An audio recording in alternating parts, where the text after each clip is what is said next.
does know that we're looking.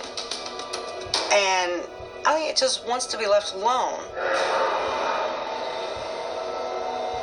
Some claim to have caught a glimpse.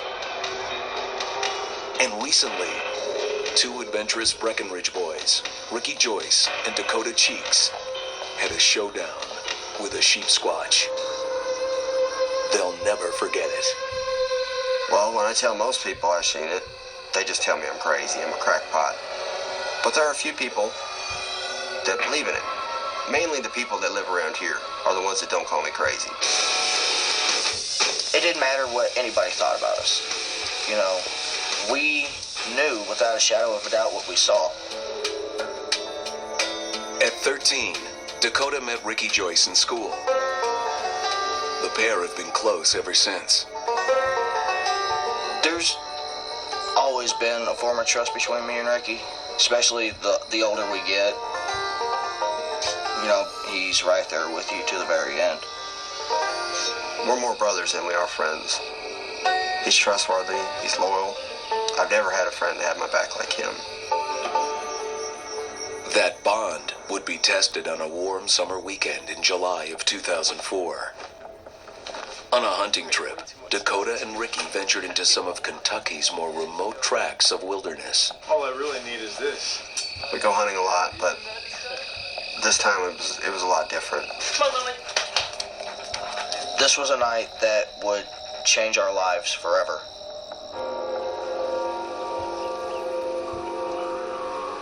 Base camp for the deer hunt.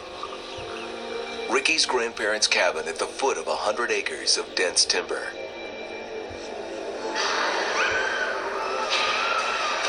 But the first morning, something's wrong with one of Ricky's dogs. And we called for her and she just didn't come. Well, we noticed that the dog was laying in the ditch. And we walked over and that's when we found her. It appeared that something had twisted its head almost completely around. It was quite a sight. It just seemed kind of strange, though, that something just handled it like it did. There's no animal up here that can grab an animal by its chin and the back of its head and twist it. You know, no coyote can do it. There's no bear, as far as I know, up here.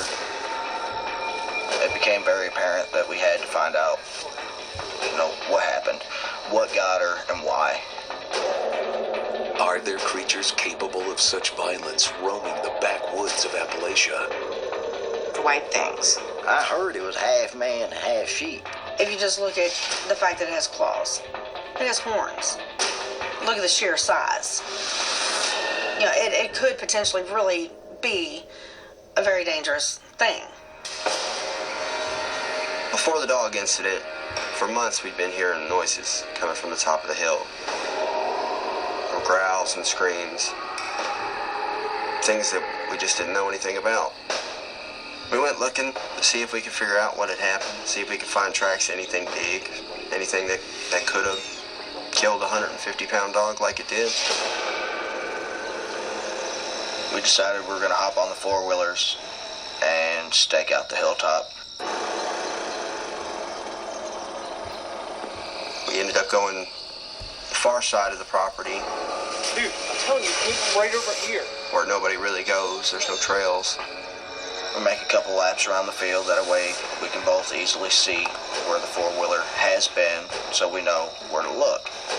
I was concerned because I didn't know what they were dealing with, if there was potentially harm for them out there. They searched the area for hours, but no clues turned up. Exhausted, they retreated to the family's hunting camper set within the hillside. We ended up staying in the camper, and we started hearing all sorts of weird noises, things walking around. We knew a creature was close. About 5 a.m. in the morning, the dogs start barking, and they take off running down the hill. Well, me and Ricky sit there and a little hesitant to go outside because, you know, the other dogs are now gone.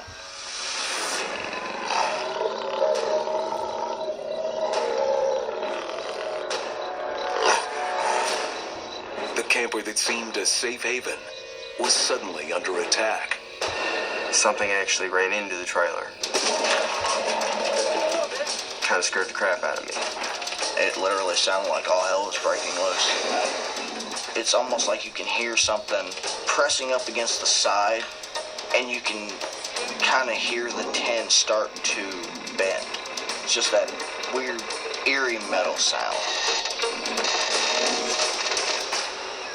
And then it was just free fall. It was like it let go, and then we hit.